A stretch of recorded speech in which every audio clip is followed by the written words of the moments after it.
Welcome to Servetrade. Here we make blockchain assets trading easy and profitable. Okay, today we're making this recording a few days after the Bybit hack.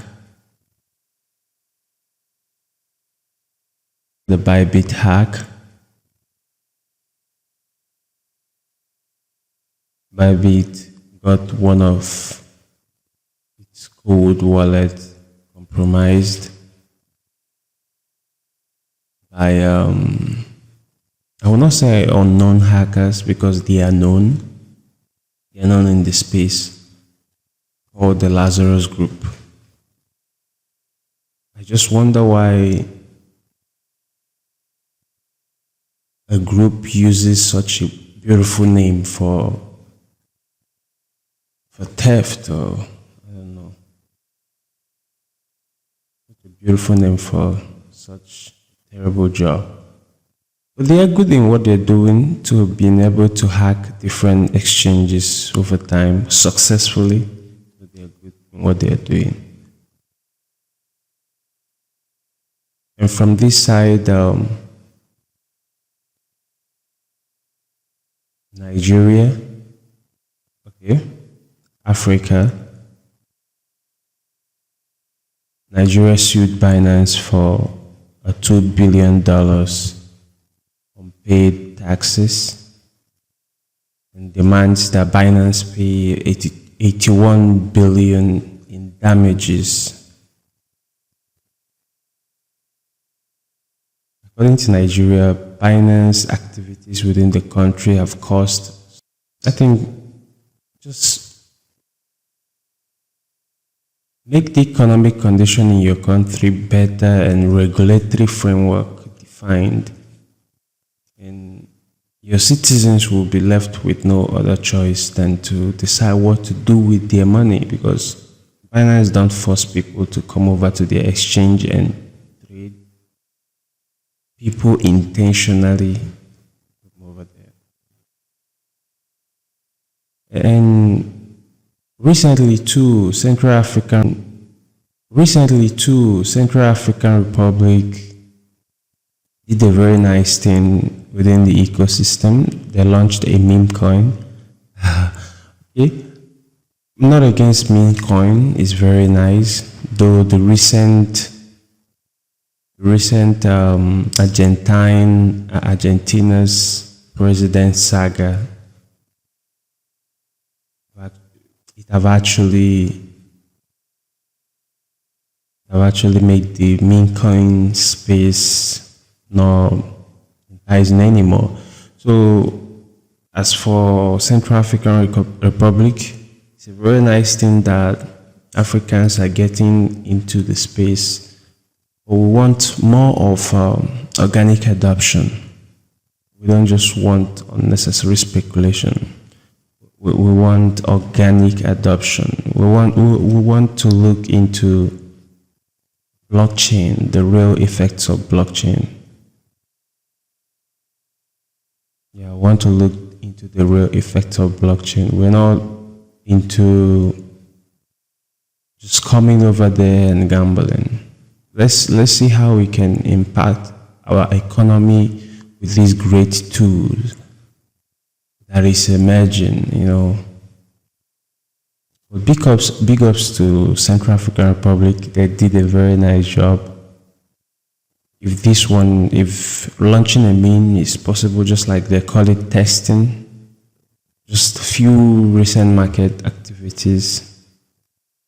There's so many things in this space, so many.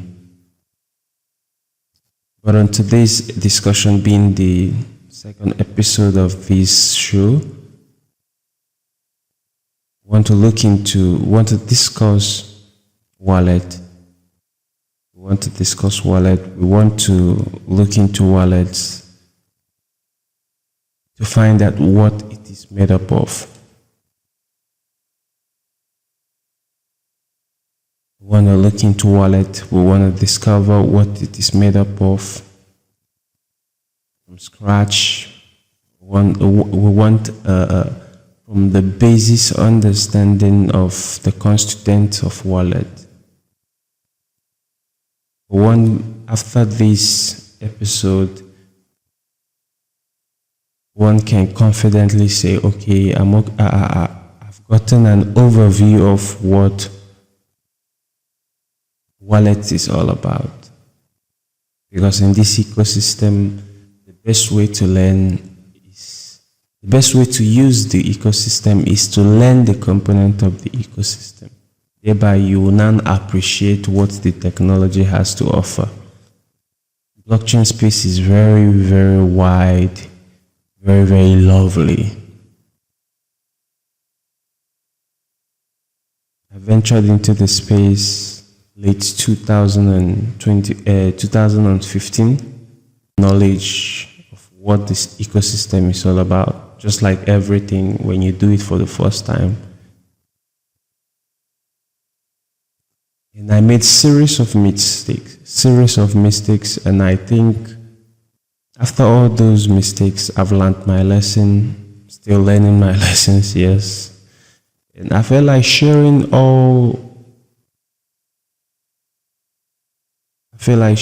my steps and how I progress with you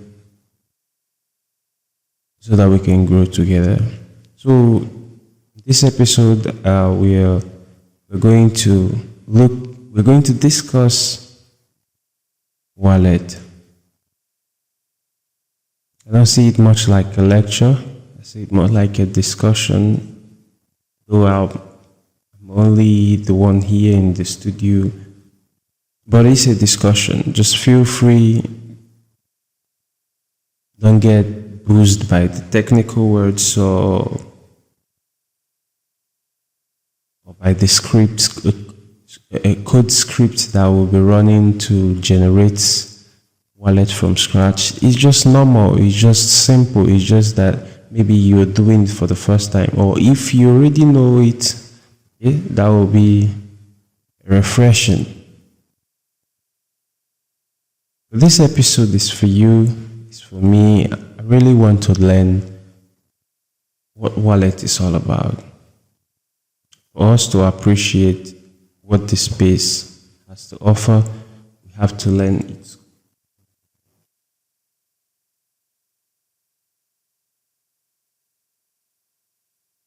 All right.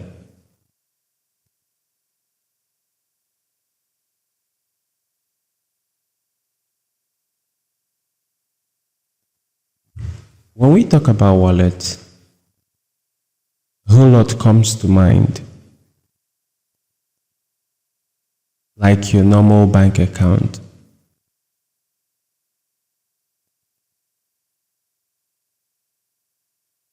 Just like your bank account, your wallet shows you the value of money you have. But unlike your bank account, your blockchain wallet or your crypto wallet does not store any value, does not store any Bitcoin, let's say. As we will learn from this.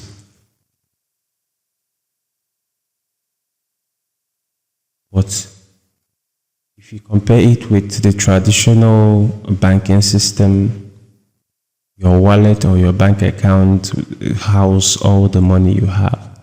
While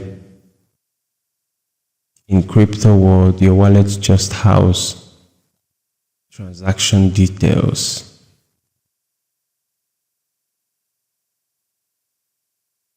In it. In wallet, there's two major parts that we'll be looking into. The two major parts. The first one is the public key. Okay, let's go from the scratch. The first one is the private key. The first one is the public key. The second one is the public key. Okay, let's go from the scratch. The first one is the private key. Let's go from the scratch. The first one is the private key. The second one is the public key. The first one is the public key. The second one is the private key. The first one is the private key. The second one is the public key. The first one is the private key.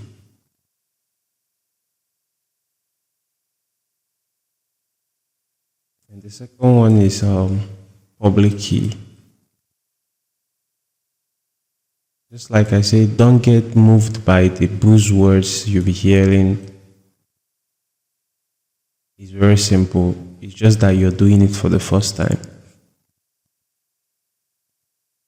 These two terms, private key and public key, they're very, very important. These are the things that make up a wallet. In fact, everything that has to do with wallet originates from a private key. Private key is just a series of random number that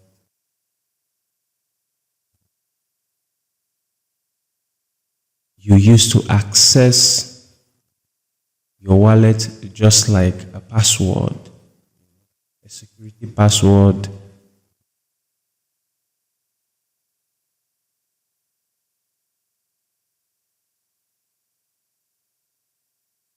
Once you have your private key with you, however or whatever amount of money you have in your account is totally secured. But once your private key is compromised, another person can gain entrance and do away with your money, just like Bybit was hacked. If you go into details how they were hacked, you can find out that their private key at some point was compromised. Then your public key is a concealed version of your private key. It's just like trying to conceal your private key in such a way that you can display it in the public without people knowing the private key behind it. If you've gone to a security post before and drop any of your luggage, you find out that the security people will give you a tag. The tag they give you to represent your luggage you drop with them. The tag is the public key. And your luggage you drop with them is your private key. You can go with the tag anywhere, and anybody that sees the tag with you does not know what you drop at the security post. That's just the simple idea. You want to hide your private key and go along showing people the public key version of the private. In this case, people can see your public key, but they don't know the private key behind it. And the private key, like we said, is just the password.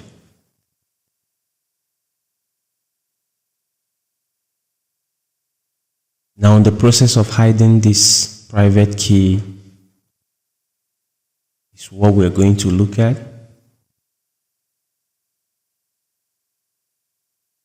In cryptocurrency or in cryptography, elliptic curve cryptography is used to do most of the hiding, which is called hashing. You'll be hearing this often in this video. Hashing this, hashing that. So whenever you hear hashing, just see it like you're trying to hide something. In this video, we will generate a public key. We will generate a private key. We will hash it. You'll see how it is done in real time. Then another thing we'll be looking at in this episode too is want to know, we have different types of wallets. Yeah, we do. If a wallet is totally controlled by you without any central party being involved, let's assume just like your bank is controlled by the banking institution, if your wallet is totally controlled by you and no other banking institution, no other government institution, we call it a decentralized exchange wallet, a DEX. Don't mind my writing. Okay.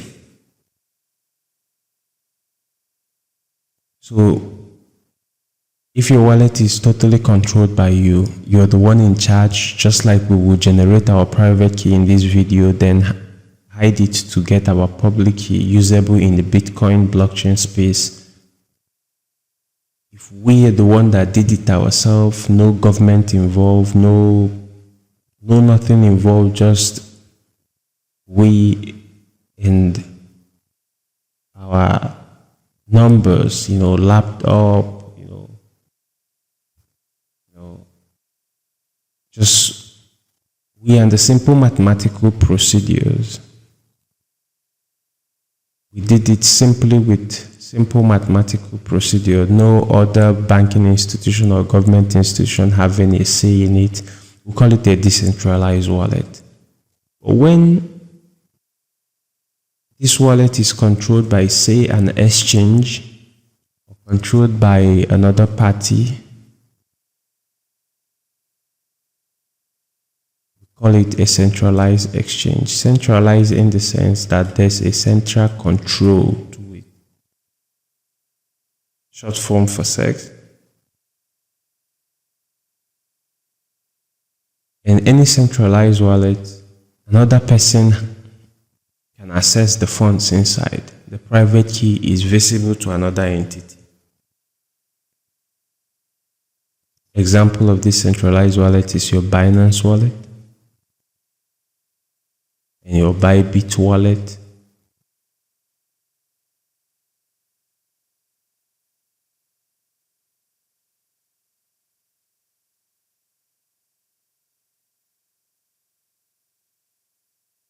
The major idea is the centralized wallet is you share it with others, you share it with different institutions.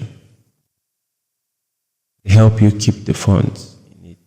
But the decentralized wallet, example like MetaMask or Phantom wallet, is a very big, right? MetaM, okay. Or Phantom wallet.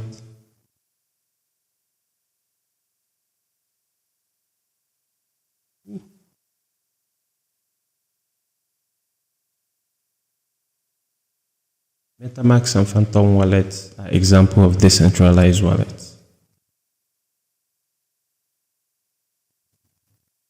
So all these types of wallets have their own advantage and disadvantages. In your decentralized wallet, the major advantage here is the privacy and security.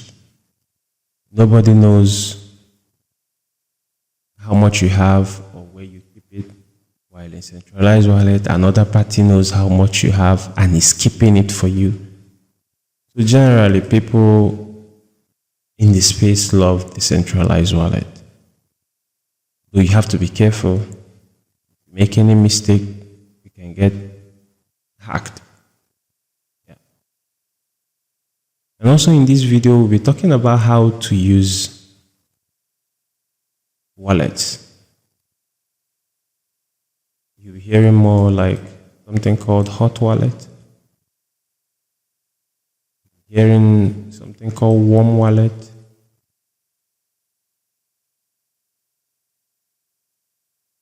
You'll be hearing about cold wallet.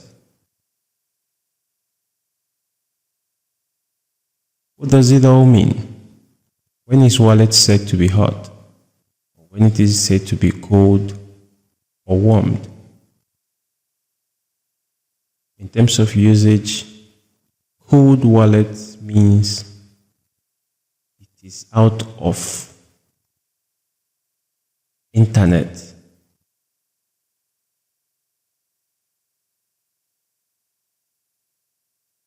I'll call this no internet.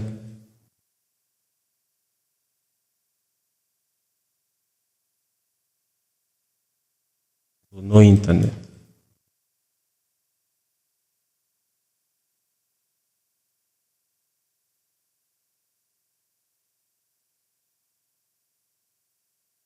Whoa, takes a lot of time to write. Okay. So when you talk about cold wallet, there's totally no internet connection involved. There's no possibility of hacking your cold wallet. After generating the private key and the public key, you keep it totally out of the internet. And it's called code. This wallet, people use it more to store generational wealth. Maybe you want to leave a bunch of your money for your children, for your retirement, or maybe for your private savings. You don't want it to be online in case of any risk. Then you can store it offline. How do you store it offline? That's what we'll be finding out in this video too. Then warm wallet means it is half in the internet, half out of the internet. It's not totally secluded from the internet space.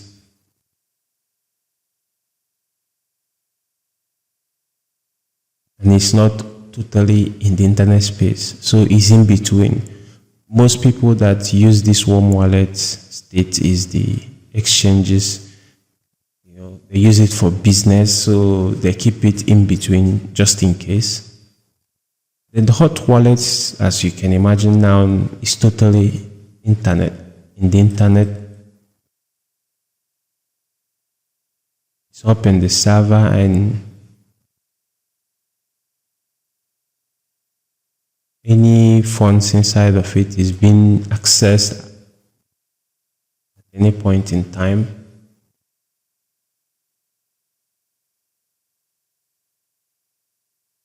So that's it. In terms of usage, it's either your wallet is hot, that means you're making use of it constantly, or it is warm, you're almost not making use of it, or cold, you kept it out of the internet.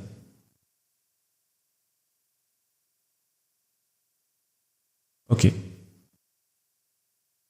Wallet making is the major thing that we'll be covering in this video.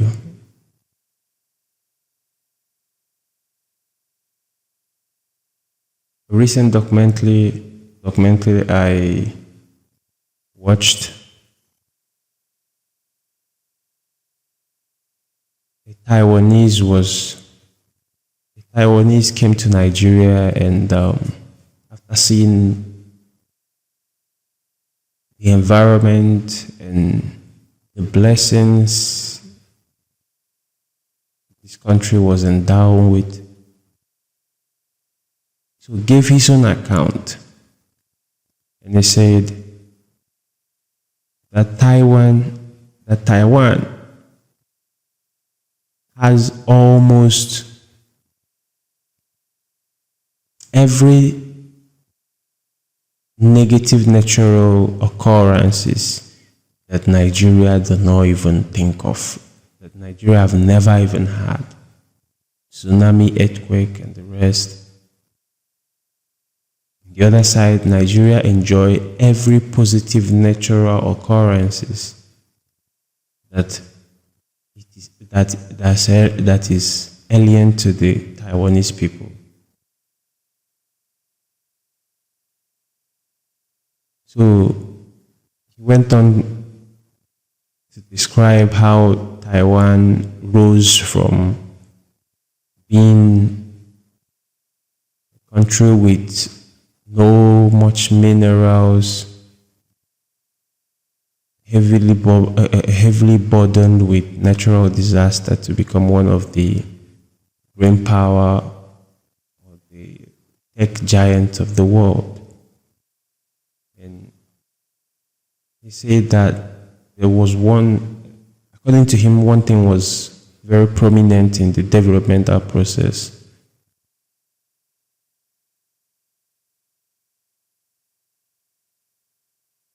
They choose to use their brain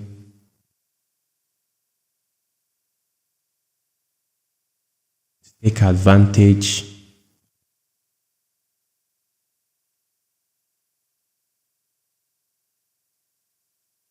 of their situation. Instead of complaining about the natural disaster, the lack of resources, they use their brain to learn. They made it possible, both the government and the private individual made it possible that every Taiwanese learn to read, write, and think.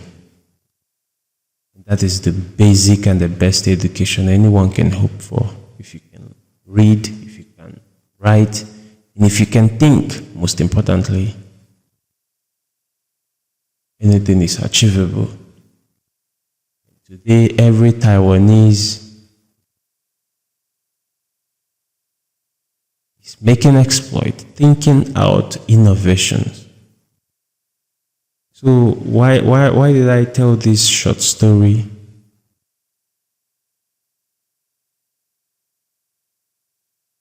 I want to really explore the blockchain space, learn its components, learn how it is done, and share it with you. Hopefully, we will understand the space and the technicalities involved and contribute positively and turn the situation around from being known for unnecessary spamming people with emails of Nigerian lottery, just like it's called, to maybe actually being of help and beneficial to the world, just like Taiwanese people are doing, or Indians. I love Indians. Those people are wonderful. From nowhere, we use some of the solar product they manufacture in this country, or automobile parts. Each time I see those and how they produce it, I'm inspired. So let's cut this story short. In this episode, we'll be looking at how to make wallets.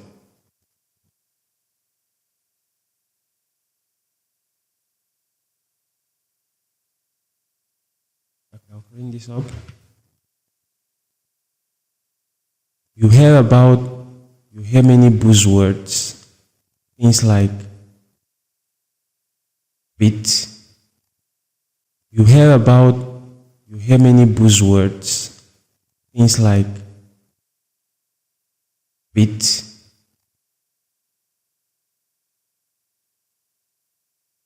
You hear things like bits, then you wonder what is bit. In computer, bit is just a representation of your alphabet numbers, ones and zeros. Once you say 1 or 0, 1 represents 1 bit, or 0 represents 1 bit. 1, 2, 3, 4, 5, your numbers, each of them is 1 bit.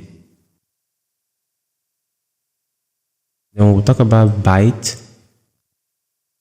I think most people are conversant with this one. A byte is 8 of these words combined together or grouped together makes a byte.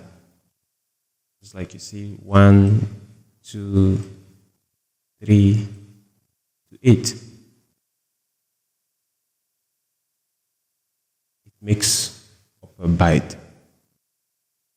8 digits together makes up a byte. And another buzzword you'll be hearing more often in this video is SHA 256. SHA256. What is it? It's an algorithm. It stands for Secure Hash Algorithm 256. Very prominent algorithm in the blockchain space. In fact, in cryptography, let me not use blockchain. Once you talk about cryptography, this algorithm is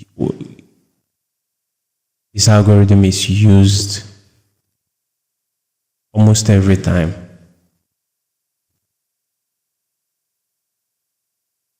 What is algorithm actually? What does it mean?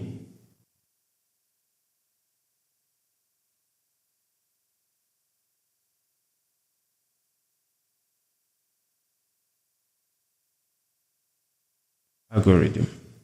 What does it mean? Each time you hear about it, algorithm this, algorithm that, what does it mean?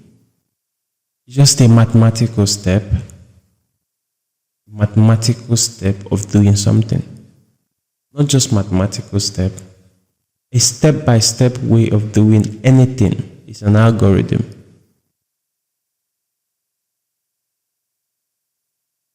If you're fond of waking up in the morning, making your bed, sweeping the room,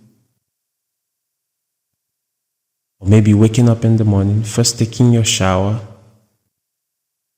then making your bed and sweeping the room, the procedure you choose to do whatever you do step by step, a defined, unchanging pattern becomes an algorithm. Cooking, for instance, let's say you want to cook beans. I love beans. I'll use beans. From picking the beans, washing it, in parboiling it, rinsing it, and cooking it till it's done. The process you go through, one after the other, step by step, is an algorithm. So mathematically, algorithm is just a step-by-step procedure of solving a problem, of doing a thing. So when you hear algorithm, you see it as a process, a defined process, yeah. Another thing we'll be seeing in this wallet making, it's a hexadecimal. Another thing is hexadecimal number. Hexadecimal. Whoa, that's nice, right?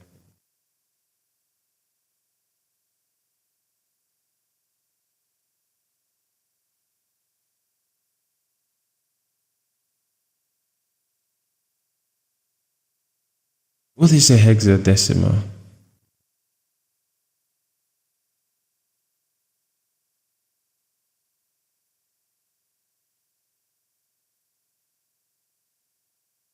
Just like we have our normal numbering system that is in base 10, 1 to 0 to 9,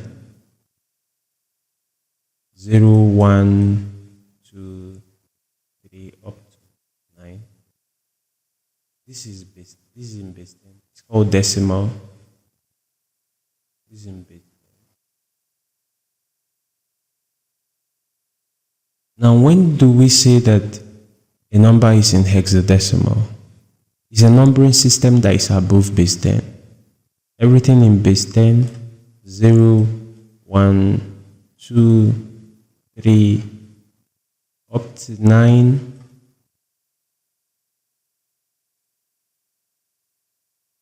And the first 6 letters of the alphabet is attached, being A, B, C, D, E, F. Every word or every number we make out of these 0, 1, 2, 3, 4, 5, 6, 7, 8, 9, A, B, C, D, E, F. Anything we can make out of it is called a hexadecimal number. And in cryptography, it is used, it is more secured. You understand? It has its own processes. So when you hear about the hexadecimal number, just know it's a numbering system that is base 16. Just like the normal one we use is in base 10. This one is in base 16. It comprises digits from 0 to 9 with A, B, C, D, E, F inclusive. And that is that about hexadecimal. So these are the major buzzwords you'll be hearing. There are other ones like RIPE 160 algorithm. Will come by it. It's not difficult.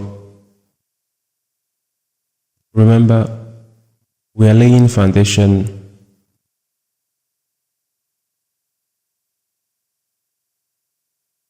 on how to make a wallet. This wallet that we'll be using to store our cryptocurrency in the future, let's learn about it. If we're going to trust this system, if we're going to trust this technology to house our millions, house our billions, our trillions, septillions and above, call it, you can have it. Just you decide, you can have it.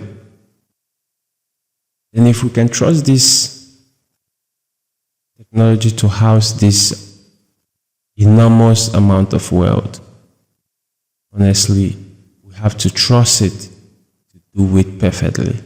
And the only way to trust something is to know it well enough.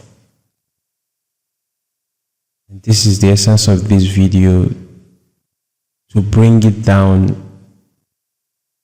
to the grassroots, to make wallet easy. By the end of this video, it is my belief that we can confidently say, okay, I know what a bit is. A bit is a single number, a single digit. It can be 1, it can be zeros. And a byte is 8 digits joined together. And when we hear about SHA-256, we won't be thrown off guard. We will know that they are just talking about an algorithm, a secure hash algorithm 256, which is an algorithm used in hashing.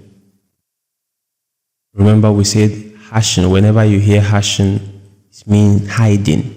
You are trying to hide from public view something. That's called hashing, mathematically. So SHA-256 is just a mathematical procedure for hiding a number, or hiding numbers securely using the elliptic curve cryptography. That's one of the buzzwords we also hear here. We'll also be making use of elliptic curve cryptography.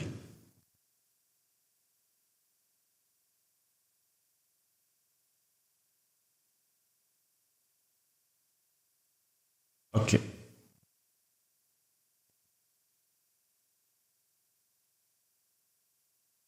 What is elliptic curve cryptography?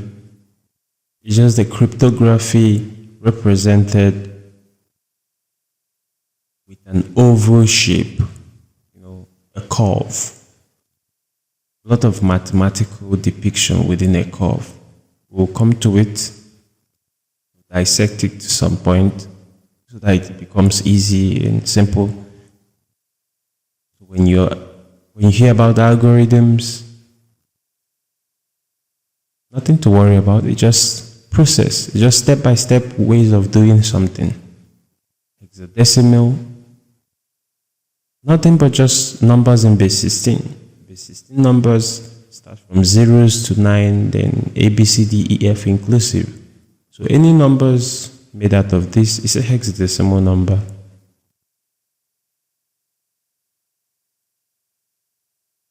So that's it. Okay, let's dive deep into making this wallet.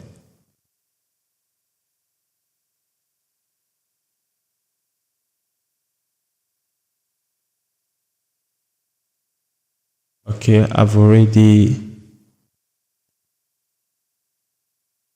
maybe I will shut down the server.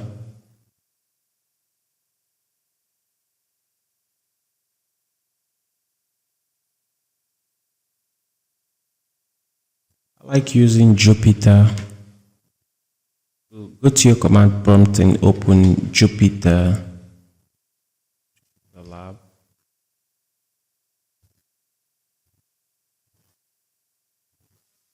It's just an IDE, developer environment. You can download it.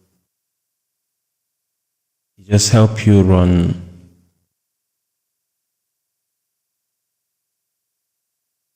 piece of code locally in your system. This is it. Now, what you're seeing here is just a piece of code, a piece of Python script that I've generated with the help of a friend. Yeah, very good friend of mine, Salene.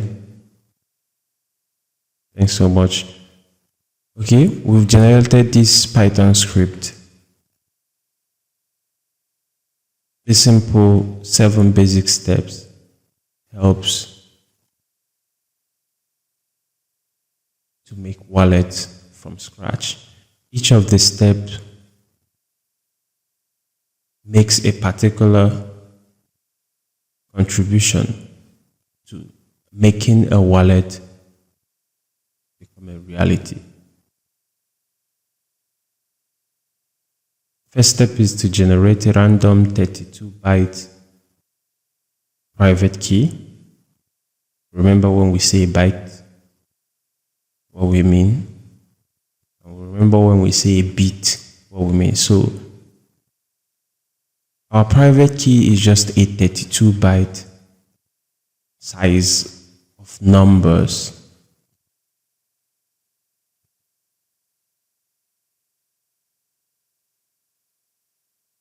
And this 32-byte random keys will convert it to be in hexadecimal format. Remember what we said about hexadecimal, a number system in base 16? Instead of just being a simple number 1, 2, 3, 4, 5, 6, 7 to infinity, we twist it a bit to have even numbers and alphabets, make it more secure. That's just the first step. We'll run this code here and see what it looks like. The second step, we generate the public key. In cryptography, we use a special curve called SECP256K1. I think in future episode, I will dedicate an episode entirely to this curve because a lot of security protocols within a wallet actually originate from this curve. So we will take time and study it and look into its unique composition, unique properties. It's just for knowledge's sake. You appreciate what you're doing if you know it well enough. We want to trust this system. We want to trust this technology. That's why we are doing this. We can just go online and create a wallet and download take one from a centralized exchange or a decentralized exchange and store money. But sometimes when you want someone to store a very large amount of money within this ecosystem or within the blockchain space, you always meet this doubt, this fear. The person don't trust the system to handle such amount of money. That's what we're doing. We want to show you why you need to trust the system and know that it is safe. So in the second process, we will generate the public key using this curve SEC E256K1 elliptic curve, very important curve. We'll be working on it in the future. Then in the third procedure, we'll compress the public key. You will see that the public key is very large. We'll compress it, like shrink it in the third process. In the fourth one, we hash it, we hide it with the algorithm we mentioned earlier, SHA256 algorithm, and the RIP EMD160. When we say hashing, remember we're just trying to hide it away from public view mathematically.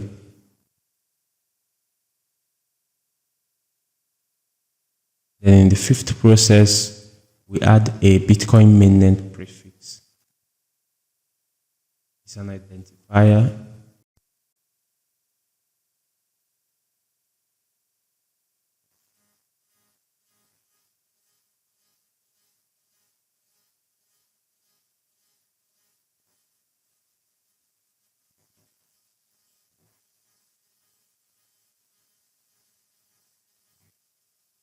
All right. You're welcome to Servetrade. Today is the 13th of March 2025. Today is the 13th of March 2025, and we're recording this at exactly 2:24 a.m. You're welcome to Servetrade. Here we make blockchain assets trading easy and profitable. You're welcome to Servetrade. We will make blockchain assets trading easy and profitable. All right, that's it. Welcome to Servetrade. Here we make blockchain assets trading easy and profitable. Okay, today we're making this recording a few days after the Bybit hack. Bybit got one of its cold wallet compromised by I will not say unknown hackers, because they are known. They are known in the space, called the Lazarus Group. I just wonder why a group uses such a beautiful name for theft, or I don't know. Such a beautiful name for such a terrible job. But they are good in what they're doing, to being able to hack different exchanges over time successfully. So they are good in what they are doing. And from this side, Nigeria, okay, Africa, Nigeria's computer does not run those ones as code, it just recognizes it that.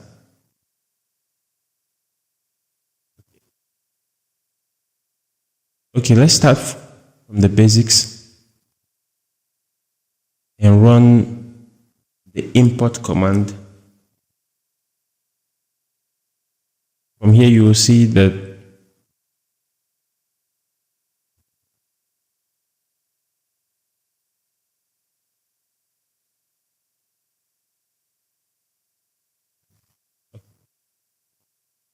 we import the first thing. First one is the OS.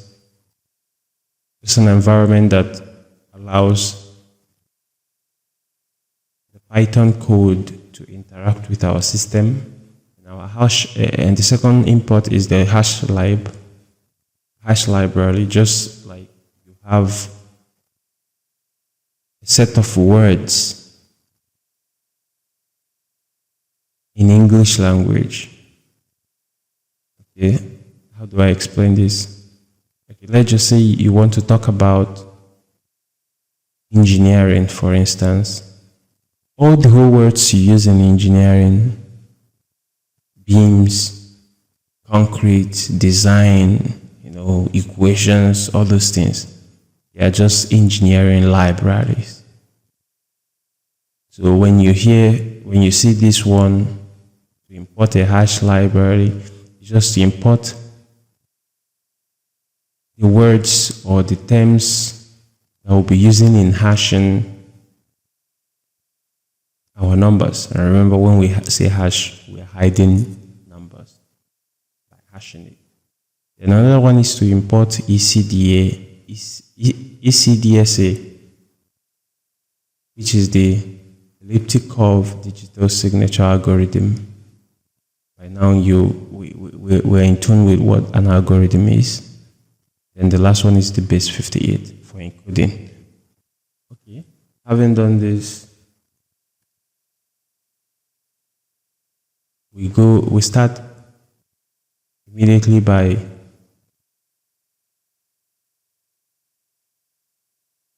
generating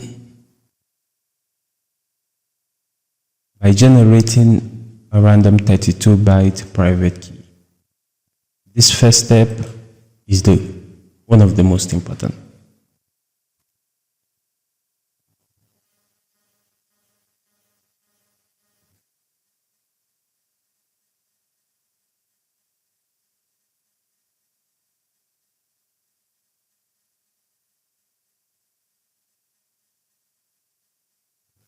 Copy this.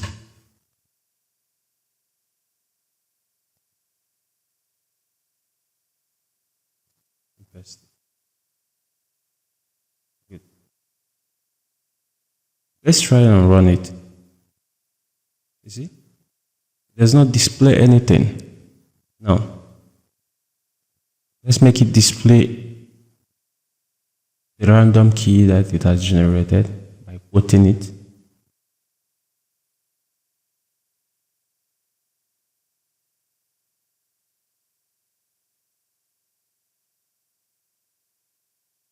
Perfect. Now you can see this is our private key. This random key, this random generated 32-bit number, so long as another person does not have access to it, any wallet created out of it, this is like the back door to the wallet. So long as nobody have access to this particular number, the wallet is safe. Mathematically, like, before you can generate another number that looks exactly like this, it's going to take enormous computing power. You can imagine what you have to do in order to generate this particular number. Okay, wait. I kind of jumped to the conclusion here. Let's first generate the random key before converting it to a hexadecimal number so that you see how the basics look first. I'll cut this.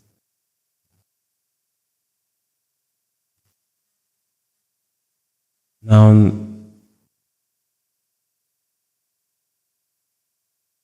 I want you to understand something. When you run the first code, which is to just generate a key, a random 32-byte key, so you see how it looks like.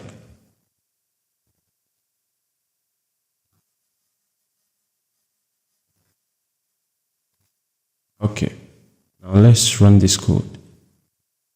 Perfect. This is a random key. This is a random 32-byte key.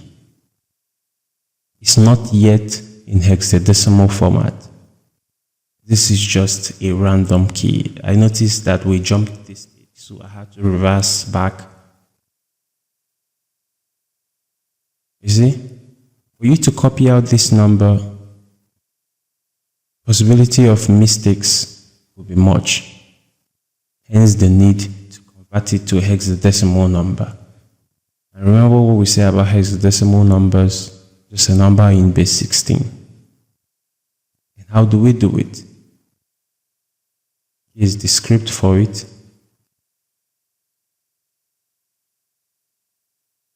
I think I'm very slow in typing, so copying will be very easy.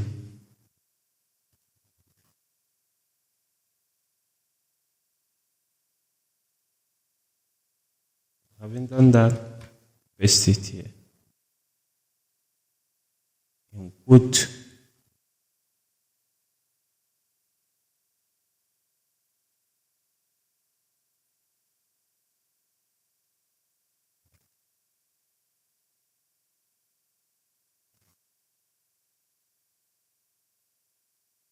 All right.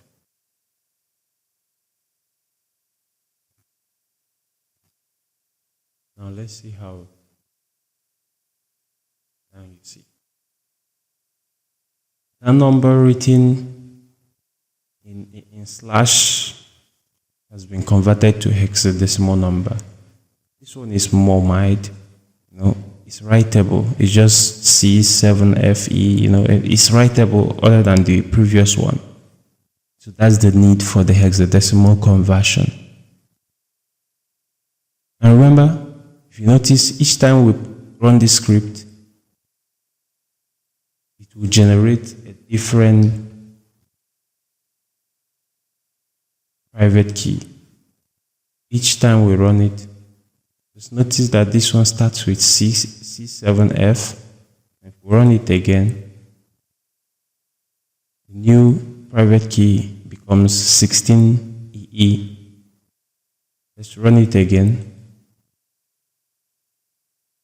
It generates another private key that starts with 117DE. So each time you run the script, it generates entirely random number. It generates entirely random private key. And your job is to keep this secured. Make sure nobody sees it. Make sure unauthorized person does not get access to it. Any of public key, any wallet created out of this is like the padlock. If this gets compromised, if somebody gets it, any amount of money you keep in there can be stolen, just like Bybit was hacked for about 1.5 billion US dollars. Can you imagine someone stealing such amount of money from you? So that's the more reason why you have to learn to keep it safe. How can you keep it safe? You can simply write it out on a plain sheet, take a screenshot of it, store it where nobody have access to it.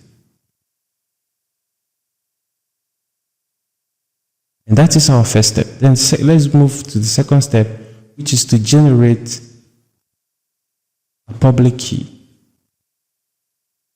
And there's something I want us to understand about public key. Understand from generating this public key. Stay with me. I'm going to delete this.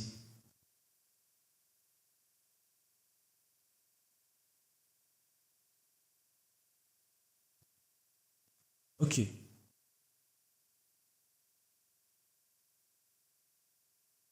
For us to generate a public key, we use something called elliptic curve cryptography. This elliptic curve cryptography uses a plane like this to represent a curve within a plane like this. Now, what we are trying to do is to use this mathematical setup to represent that our public key, to come here and hide it.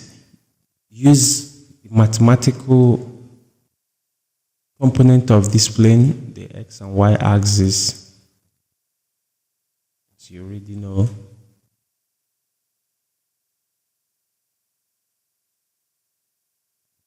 Hide it.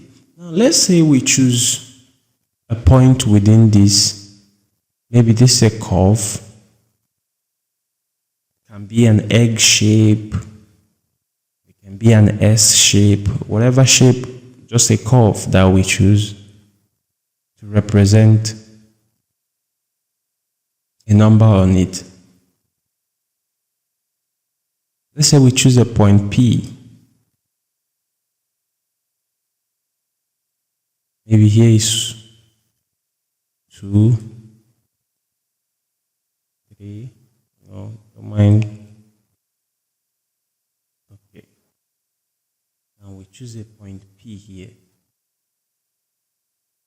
Now on this P, we are trying to link the position of this P in this elliptic curve to our private key, in such a way that somebody will be seeing this P, but the person will not make sense of what our private key here is all about. We're trying to hide this. Then we come, the only way to do it is to come to a mathematical. This cryptography uses find mathematics equation that says that our P is equals to K multiplied by G. This G is a generating point within this plane. Say that this P is on top of a G here. Just imagine that top of this is a G, and this P is representing it. Now K is our private key.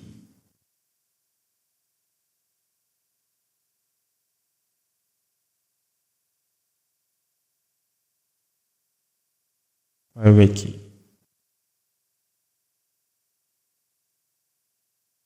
So we want to use this mathematical formula to hide this private key so that we can confidently show people the number as a public key, but they don't know what the private key is. And this generating point, we will take the coordinates from this x and y axis. It's just mathematical. But what they're trying to tell you is, just like you will go to a security point and drop your luggage and get a tag, that tag becomes a public key. Now, the luggage you drop there is a private key. Now, we are taking this, our luggage, which is K, our private key, and we're going over to this security point. Instead of a security point now, our security point is now a mathematical chart. Why? Because it's very difficult for people to solve math. Now, we're going to use it and hide it. We'll come here and say, okay, keep this our K, private key, our luggage here. And the security people will generate a coordinate for it. At this point, generate a coordinate for it.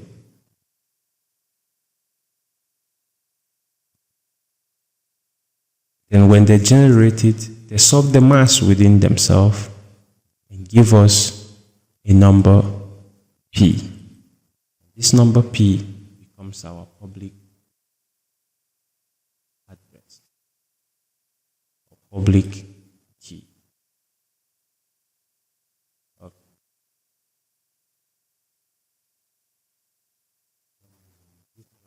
Very wonderful.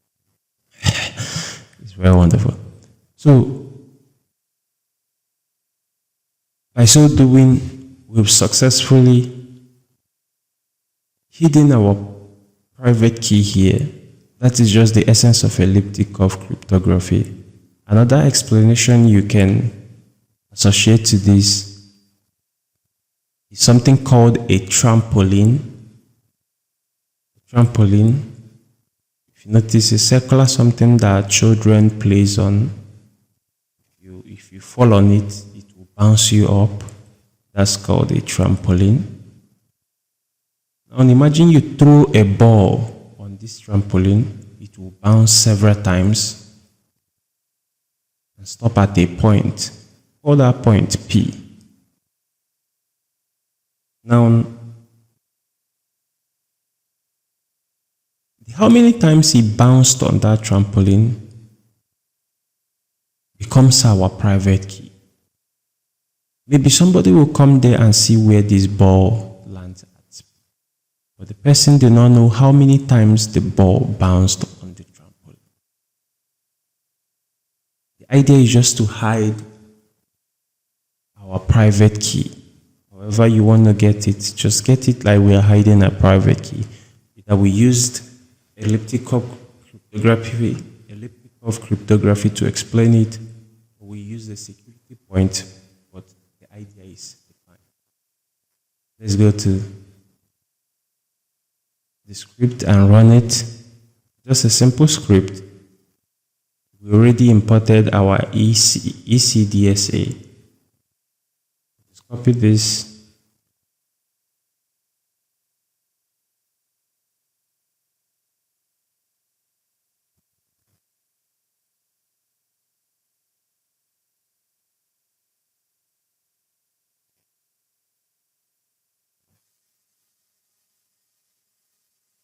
All right. Then I'll put this public key so that you can display. Okay, let me run this script so that you see why I put it. You see, I run this script and it shows nothing. The reason it does not show anything is because I've not quoted the code. I'll put it now. It's just like telling the computer to display the public key in hexadecimal form. Now, this is public, ladies and gentlemen. Ooh, this is very big, like very, very big. You can see these big numbers.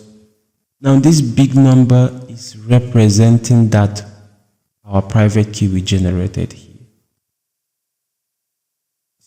All these numbers, this script, this code, this piece of code used the mathematical procedure that we explained here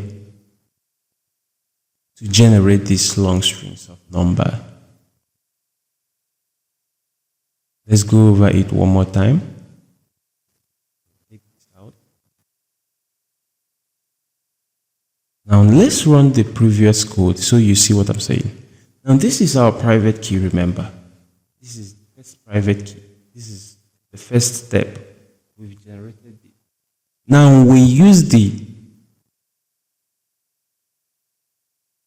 elliptic curve cryptography, this equation you're seeing here, the computer uses this formula to solve and get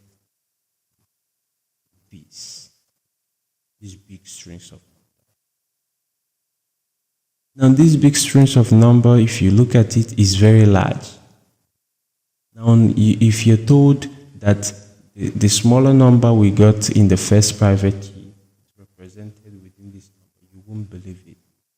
And if you want to go back and start cracking to get the previous number, very, very difficult. It is very difficult to go back and get the previous number we used to get this. That's why it is called public key now.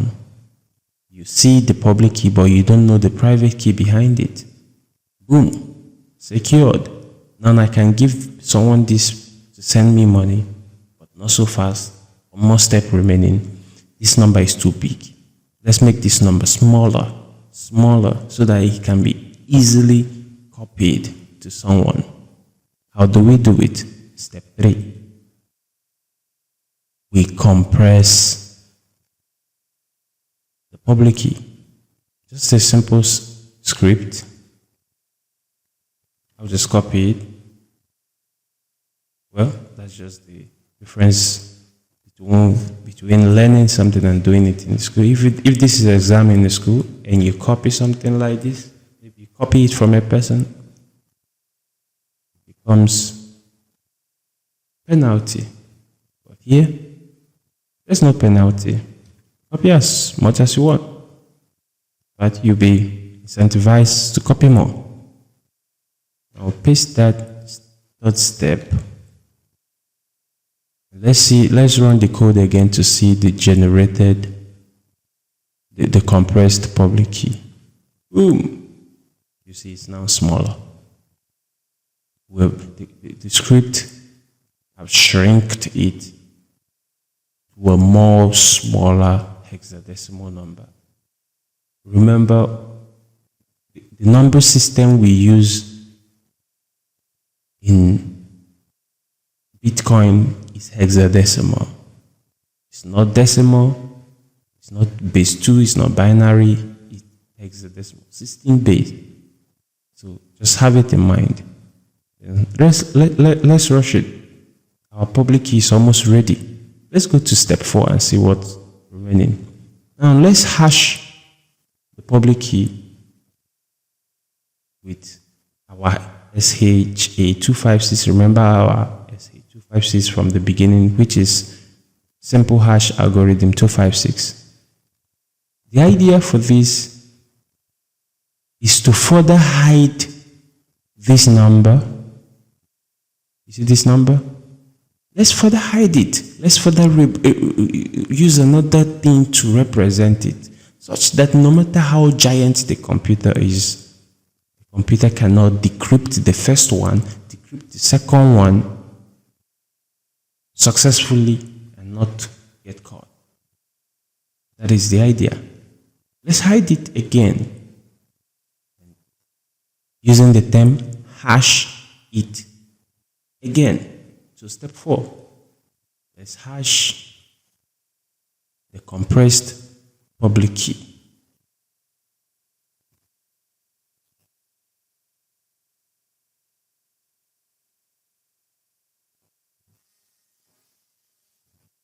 All right. Now, you notice again, if I run this code, nothing will display. Reason, by now, so you should understand by now, because we didn't quote this, so it won't display anything, so we'll have to quote it.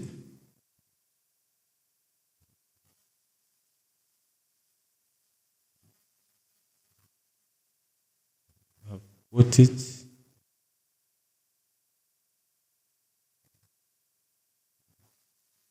And when we run it again, further hide the number. Now, if you go back to how we started, from where we started, nobody will believe that number that we started here is still the same number that we're still dealing with here. That's the beauty of mathematics. And that is what wallet is all about. The site you go to interact with your Bitcoin uses script code like this behind the scene to generate those public key, private key address that you get given. Simple click of a button, just for ease. What we're doing is just to familiarize you with the processes. Then you can go ahead and copy the simple step and be done with it. Okay. Now let's add our Bitcoin prefix, mainnet prefix, just an identifier, which is the 5th step. We're almost done.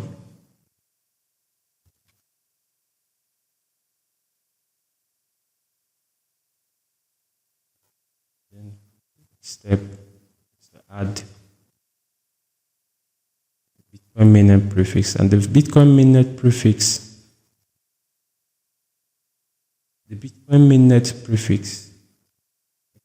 I'll delete this.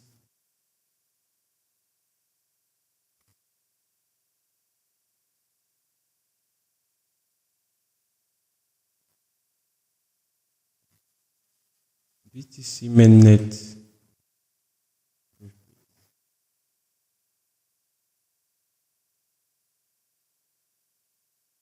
is 0x0.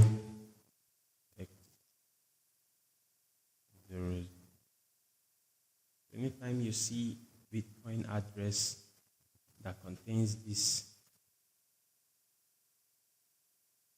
that starts with this number, know that it's a mainnet. There's a testnet, which is the like a toy version of Bitcoin, and mainnet is the widely used standard Bitcoin. Okay.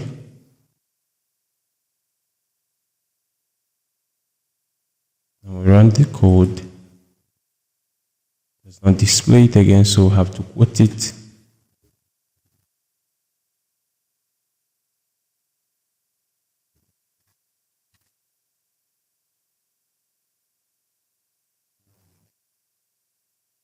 Unexpected error. What happened? Yeah. Check what happened.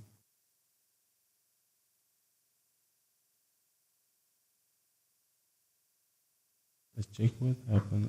Check what happened. Okay, let's recopy it. Make sure we don't.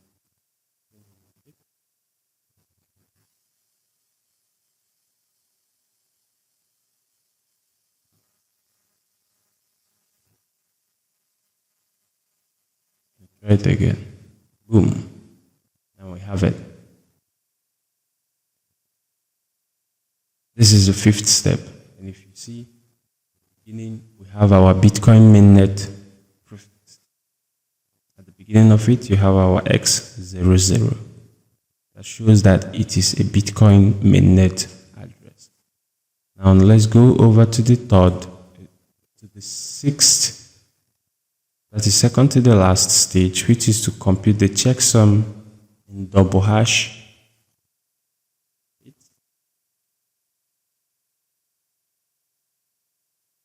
All this is to further entrench the security.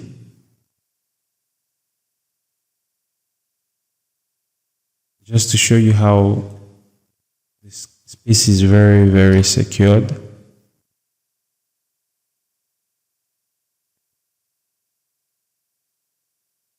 The creators of this amazing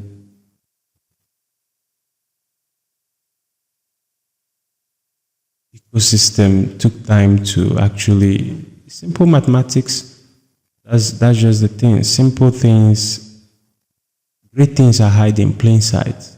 Most all these are very simple.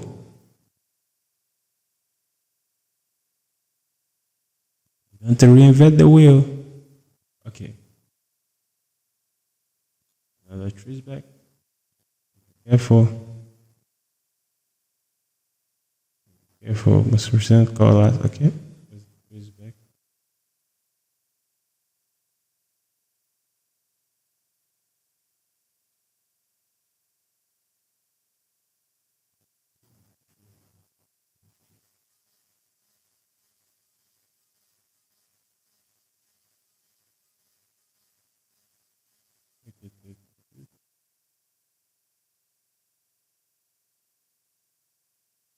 Okay.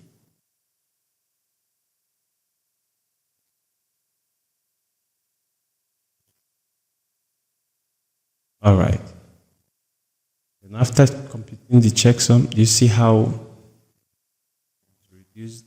Now let's get to the final stage. Final stage is to create final binary Bitcoin address and encode it in base 58. So run the simple code.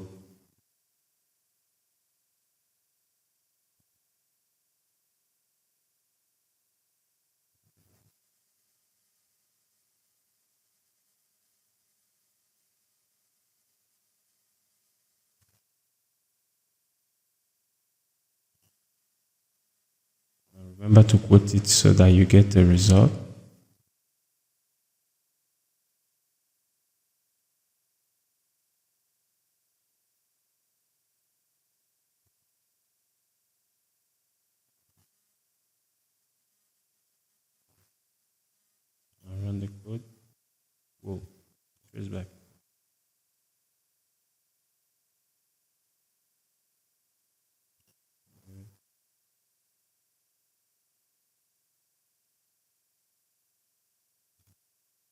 Okay, what happened? Yeah, always make sure. Always make sure to copy it very clean, no mistake.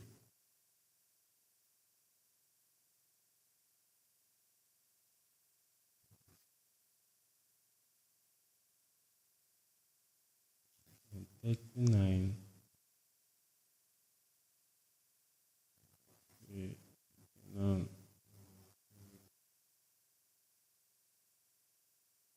good. Now let's try it. Perfect. Now, ladies and gentlemen, this is our first public key at standard. Copy this, go into any exchange. You can copy this, go into any exchange and send wallet, send funds to it. We'll be doing this also. Maybe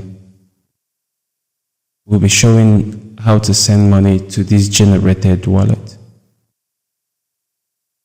This is our public key.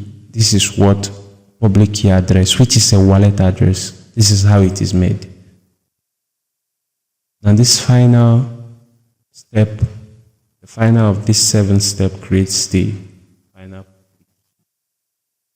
Now this public key can house any billion, any zillion, any amount of money safely, so long as nobody knows the private key started with.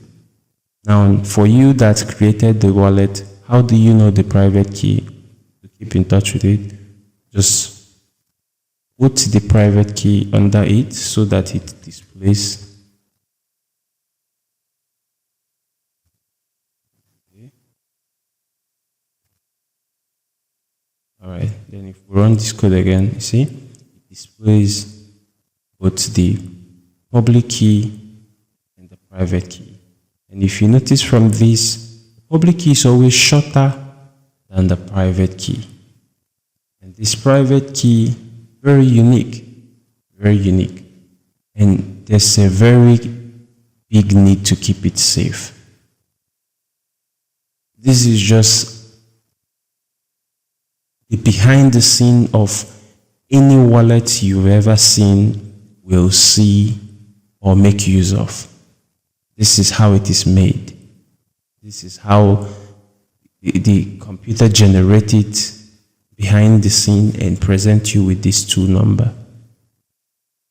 If you want to send any money to me now, I can copy this and send it to you. And I'll make sure you don't see the second one, or anybody will don't see the second one. This is the key to this public. The private key is like your key. It's like your security tag. Always come with it to claim your money. Without it, you have no money. So, friends, this is how wallet is made. I understand that by following this procedure for the first time, you might have questions. That's okay. You can share it in the comment section. We'll look into it, we'll interact. The idea is to familiarize ourselves with this process, trust this technology, get used to it. And believe me, the moment you understand this basic part of this technology, you start seeing possibilities. It becomes more than just a speculative assets to you. Like, it becomes more than just gambling, more than just trading. Buy low, sell high,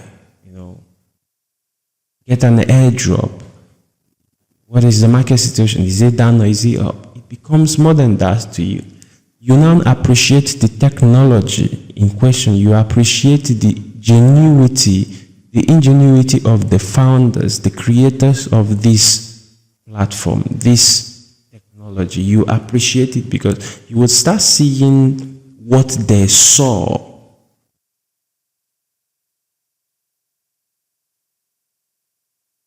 By the time we get into Bitcoin, you will see that this your public key that we've created now can be used for a wide variety of things.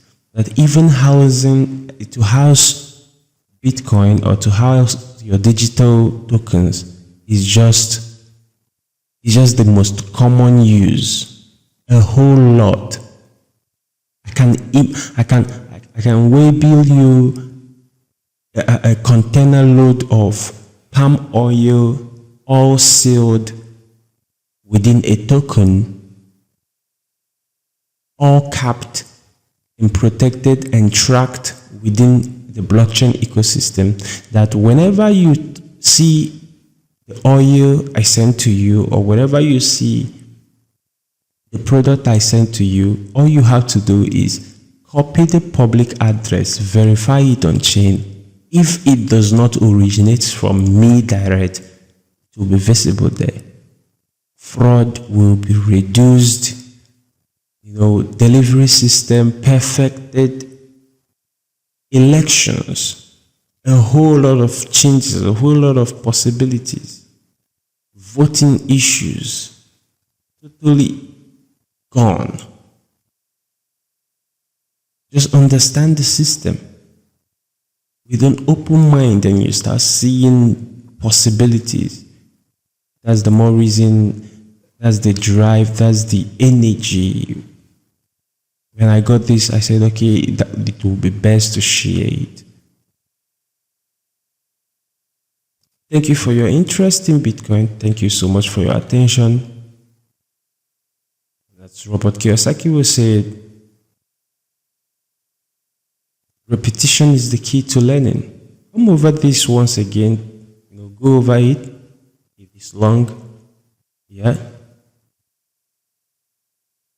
Go over it again and again, and your understanding will multiply, and you'll begin to make sense of this space. It is very early. We are very early. Imagine this 20, 30, 50, 100 years, our next generation seeing it. Honestly, there won't be any need for cash, paper cash anywhere. There won't be any need for that. Your newspaper, your subscriptions, everything will be easy to track, easy to maintain. No need for counterfeit. You don't need to raise the paper money to the sky to verify whether, or pass it through neon light to verify whether it's a counterfeit. All these biases, all these problems are all solved within the blockchain, and we are exploring it from the basics, and we're learning it with each other, with you. That's the essence of Servetrade, to make blockchain trading easy and profitable. Thank you so much for your interest. Thank you so much for your audience. Thank you so much for your candid attention. Just like we said, go over this, get familiarized with it, practice it. I will attach the link to the script here in the show notes too. Maybe for your private use, you can generate, go over, you see, this is real. You see? You can run this again and get a different private key and a different public key, use it for yourself, and the joy, feel the joy. It is for real, like you can see it. There's no internet connection. I'm not using any internet connection. This is all done out of the internet. You don't need any internet connection in order to do it. It's just simple code. And and you will love it. You will love it. I really want to share the knowledge that this system offers, and believe serve us well.